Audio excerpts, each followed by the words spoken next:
Biskvit qilishni bilmayman, qolipim yo'q deydigan dangiza qizlar endi bahonalar o'tmaydi. 3 ta tuxumga 250 gram shakar, 80 gram margarin, 1 stakan un va 2-3 qoshiq kakao, bitta pachka razlixitel, 250 gram sut solasizlar.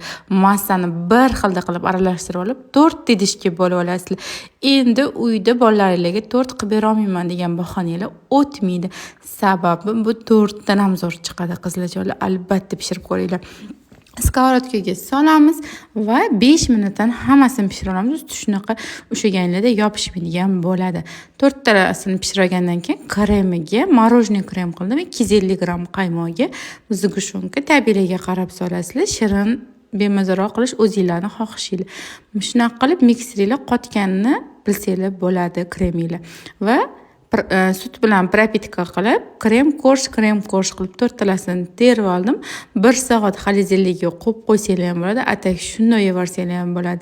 Ustiga shokolad shunday qaynar suvda idishi bilan eritib, shunaqa kichkina kestimni ustidan qo'yib yubordim. Lekin ishoninglar, shunaqa mazasi zo'r, yumshoq chiqdi. Bolalaringiz bitta o'tirishda yeb qo'yishadi. Albatta tayyorlab ko'ringlar. Obshida 20 minut vaqtingiz ketadi bu tortni qilishga. Video yoqqanmizda yaqinlaringizga jo'natib qo'yish